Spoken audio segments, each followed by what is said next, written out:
Hey guys, Captain Matt here with the Lighting Trade School.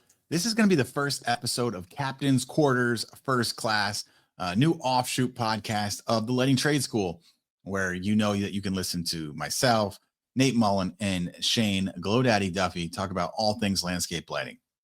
Captain's Quarters, it's going to be me talking. I'll have some guests on. We'll do some interviews. It's also where we'll explain more about just outdoor lighting in general, not just landscape lighting. We'll talk about Christmas lighting. We'll talk about soffit lighting, the permanent RGB stuff that goes on the soffits. So that's going to be what this is more focused on, kind of opening it up to not just landscape lighting and getting on some, some great guests and, more of the interview arm and the offshoot, kind of like that. So with this first episode, I kind of want to go over, in case you don't fully know who I am, got to give you a backstory, how I got started in lighting in the first place, how I got started in landscape lighting, how I met Nate, and what I'm doing now with Captain Matt Outdoors. So I started the Christmas guys. I started my service outdoor lighting world in Christmas only in 2009. My son was about to turn 2 years old, or maybe he was about to turn one. Either way, Santa needed some money for Christmas presents. So I'll never forget, I said, I wonder if people will pay me to do this. And it was because I've always loved decorating. I even had decorated when I was a kid, when I was like 4 or 5, for my neighbor, first client, Johnny. He's the barber. So I would do his house, and then he would pay me in like hot cocoa. There was another one that paid me in Fig Newton. So those two neighbors across the way, Johnny K and Mrs. Sullivan. So that's where I got my start doing it for other people. And I loved Christmas, and, I've always wanted my own business. And back in 2009, it wasn't like it is today, where there's Facebook groups and all this easy way to really connect with other people. Like, I didn't even really know that other companies had existed doing Christmas lighting outside. Now I knew there must be, I was on Google, found some people in like, I think it was like Oklahoma or Texas, and they were doing it. I couldn't find anyone else. It wasn't very huge at the time, at least not on the internet where it was findable, if it was. So I got my start just kind of grinding it out, learning along the way, making a bunch of mistakes as I went. So 2009, first year, I had 3 clients, just all from printouts off their normal computer for Christmas. And I was like, wow, this is badass. It was a proof of concept for me. It was more than, yes, of course, there was some money made, not a ton, but it was a proof of concept that people would pay me. Second year, had 9 clients, right? And this was just all side hustling. I had a full-time job, 50 hours a week. So this was just straight side hustle time. So anyways, and I continued to grow that Christmas over, years, and we're really doing some real volume, making some real money. And it sucked because every year I'd have to, I'd find great guys to install Christmas lights, and then you have to fire them after takedowns were done in like January or February.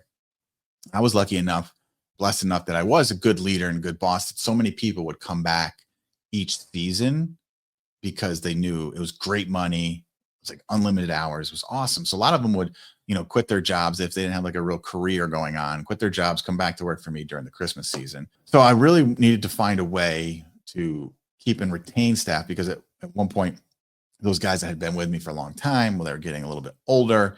And I say older, mid-20s, and now they were really pushing a career where they couldn't just quit their job and come work for me for 3 or 4 months and then go back to find something else. So I needed a way to keep my Christmas guys, employed all year long. And it started off with my first all year hire was a guy by the name of Joey Mertz, and he was all year, but like part-time, like 25 hours. And he'd clean the showroom, he'd clean the warehouse, he would do a little odd and end, like wedding decorating, things like that we would do, just enough to really keep everything moving and kind of hit all those fires that come out, because I wasn't doing a lot of work during the season, or during the off season, non-Christmas work, but there was just always stuff to be done, right, between cleaning oversized decor, labeling, storage, all that stuff. So that was my first hire that was all year. And then the following year, I ended up keeping someone to do that. Plus, I brought 2 people on full time for actual installations. At that point, I started doing gemstone lighting, which is permanent soffit lighting, RGB, sits in a Luno track, really nice, and also landscape lighting. And I knew, because I kept those people on it, and how I am, like, if I tell someone I'm going to hire you for the year, I'm always too honest or I'm always honest, maybe too honest, right? Because I'll be like, I don't know if I have the work, so it's going to be full time unless it's not. But knowing that someone else, relied on me, they were paying their bills with me, it pushed me to that next level of now I knew that I needed to actually create jobs, create new revenue during non-Christmas months so that I could continue to pay him and not lose good talent. So with that, we started doing gemstones, started doing landscape lighting. And when I started doing landscape lighting, I had bought a kit off of AMP, and it arrived because I had these clients calling me, right? I've been doing Christmas for years and years at this point, and like, hey, do you do landscape lighting? And it felt silly that I didn't, right? I was doing I was doing Christmas lighting. I just started doing gemstone lighting, but I hadn't started doing any landscape lighting. Really strange as a lighting guy, right? So I was like, this can't be hard. I did some stupid online courses that were like 15 minutes long. I had a cool little certificate at the end. I was like, I'm ready to roll. Ordered the AMP stuff, got it in. And I'm not even saying AMP didn't look nice. It was more of like, holy shit, this is a lot. It was overwhelming. I had never, put any landscape lighting in. All I had done was solar lighting right at the house for, the garden area. So seeing all this and the transformer and the wires, I was like, fuck this. I don't want to jump into this and do it. It's too much. If I'm going to jump into it, I need to jump into it legitimately. The same way I do Christmas, where I provide immense value beyond just the decorating portion, right? I'm super confident, knew what I was doing. Landscape lighting, I didn't. So I felt like a fraud where I could not offer landscape lighting because I couldn't offer it to the level that I offered Christmas lighting. So I knew there must be a better way. So of course, as all of us entrepreneurs do, I was headed to YouTube and I headed to Amazon. YouTube, there was a ton of videos on landscape lighting, and I didn't know who to listen to, who to trust. They weren't some of them weren't very informative. Some of them were super informative, where it's overwhelming. But then I found on Amazon a book called The Landscape Lighting Bible. And then there was also like, hey, if you buy this, you may also like this. And it was the Lighting Sales Bible. I think they were like $75 each. I was like, you know what? I'm going to do it. So I ordered both of those, got them in, and it was written by a guy named Nate Mullen. And it's fascinating writing, right? It was writing more how I talk to people, how I interact with people. It wasn't at this like academy level in terms of words I didn't understand or theories I couldn't wrap my head around. It was all based on real life, what we see with our eyes, how to handle things, how to really think about things differently when it comes to design and to sales. I read it. I love these books. I read them super fast, reread them. But in there, right, was Nate Mullen's phone number. And again, when I do something, I like to be the best. So I ended up calling Nate on from that book. He picked up. We had like a 2-hour plus conversation that first time. And it ended where he basically had told me, get on a plane and come to California and I'll mentor you. I will teach you everything you need to know. And I said, all right. So I bought like 2 demo kits there then, just because I knew, this guy he had such a presence about him. I knew I loved his books and I wanted to do big things. Because that's how, that was the plan for the business model, was do big things, grow big, get these guys work, make me profit, right? I want to be profitable. I know from the Christmas side of things, the bigger the jobs, the better, because I can do, one big job can equal 5 to 10 smaller jobs. So it's more efficient, all that. Anyways, I get on a plane. I had never left the East Coast at this point. I live in upstate New York. I'd been down to Florida, up to Maine, all that, but I never left the East Coast. So this is the first time I hop on a plane to go meet a man that I had no idea who he was. Yes, we had one phone call and I read his book. So it was kind of freaky. I had no idea what I was going into. Anyways, I landed in California. This guy, Nate, one who I wrote So anyways, I landed in California. The guy who wrote the books that I read picks me up in his Porsche and he just starts talking to me, and we're driving, and I'm like, this is crazy. You could just tell by how he talked that he loved lighting. So anyways, I spent a couple of days with Nate, and another 1 or 2 guys were there at the same time as well. I don't know what they're doing now, really. One I do, but he's not involved in lighting. So I got to meet him for a few days, and basically he told me, this is what I want you to do. I want you to get home. I want you to demo as much as you can. I want you to do 10 10 at cost jobs as fast as you can. Doesn't matter about profit right now. You just got to get out there and learn. And so I did, right? I got home and I hit the ground running, right? 2 demo kits. I think there was like 40 or 50 lights.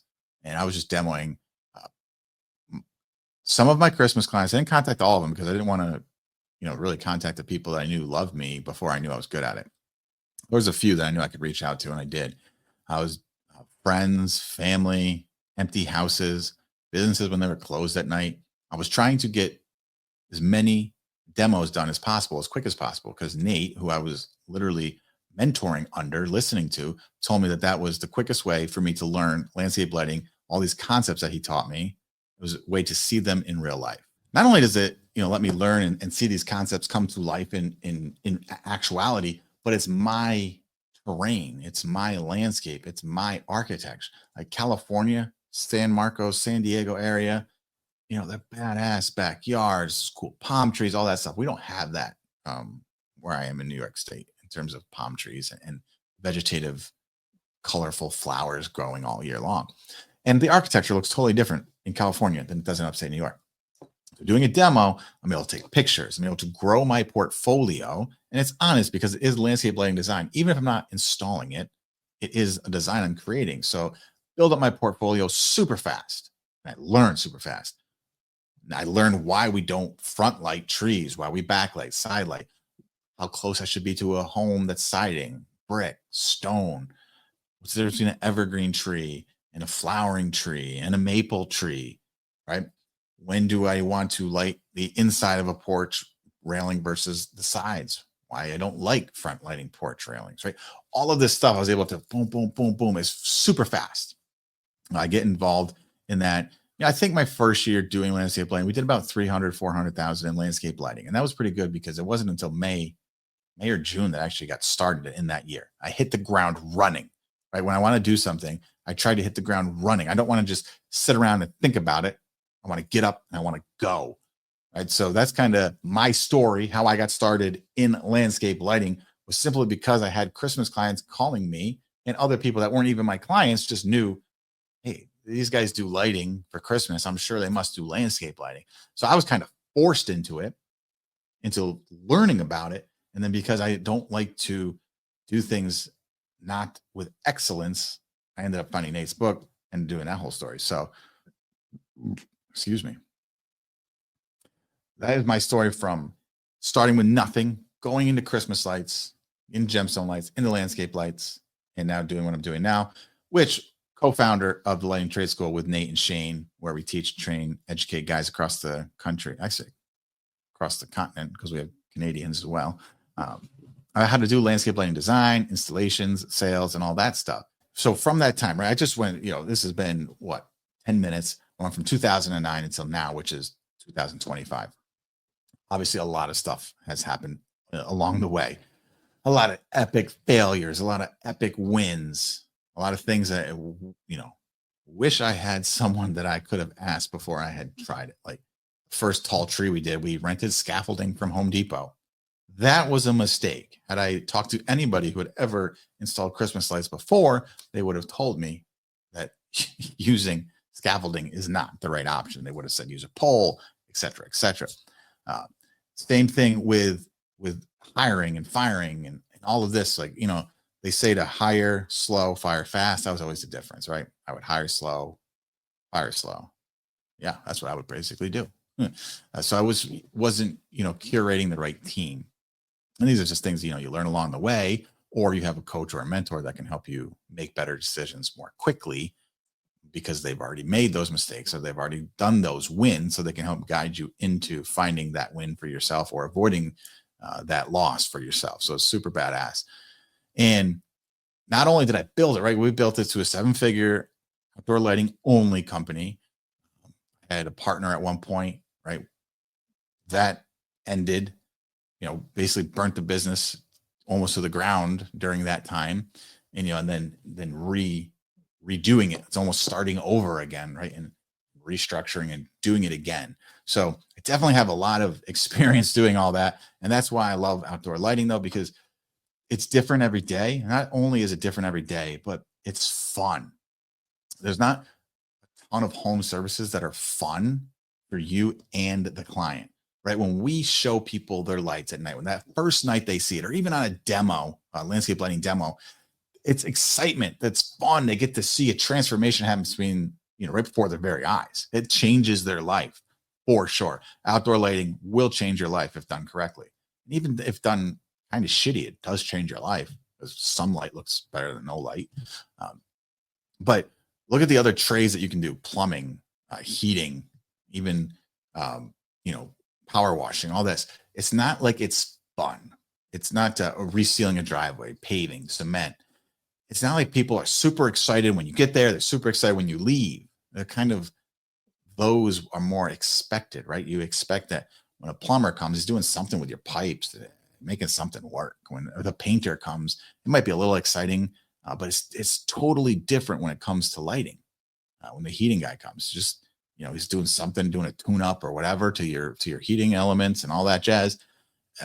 There's really no change to your life afterwards, even though those things are needed. I'm not saying they're not, but that's what I love about it. It's just fun, and the client enjoys it. It's like, that's why I do this whole backyard vibe, right? This whole staycation, this whole paradise, barefoot lighting, Captain Matt, we'll knock your socks off. So if you're, looking to get into another service, or looking to kind of leave the service you have now, or maybe you're looking to leave your job, outdoor lighting can be an amazing opportunity for you. But I highly recommend you get trained. Obviously, I highly recommend you come to Lighting Trade School, lightingtradeschool.com, and check us out there, because you can just start, right? There's this very, very low barrier to entry. At the end of the day, it's pretty simple, right? There's a transformer, it's a 2-wire system, and then lights have 2 wires coming off of them. You hook them up, they turn on, right? So it's simple. But when you push yourself and you push your limits, you learn design, and you're able to walk onto a property and know beyond a shadow of a doubt, no matter who has been there before you, who is coming in after you, that you're going to walk on there and you're going to give them the most badass design that they've ever even thought could be done. People don't think about outdoor lighting as much as I think about it. Same thing with my clients, and the same thing it's going to be with your clients. You think about lighting every day. They only think about light when it's dark out and they walk outside, right? This is not an obsession and infatuation. They're not talking, and they're not in Facebook groups. They're not in coaching programs. They're not in mentorship programs. They're not learning at the Lighting Trade School. They're not in the Illuminati Lounge Club, which is one of our Facebook group. We also have a paid version where it's a weekly call, and, with a group call for an hour.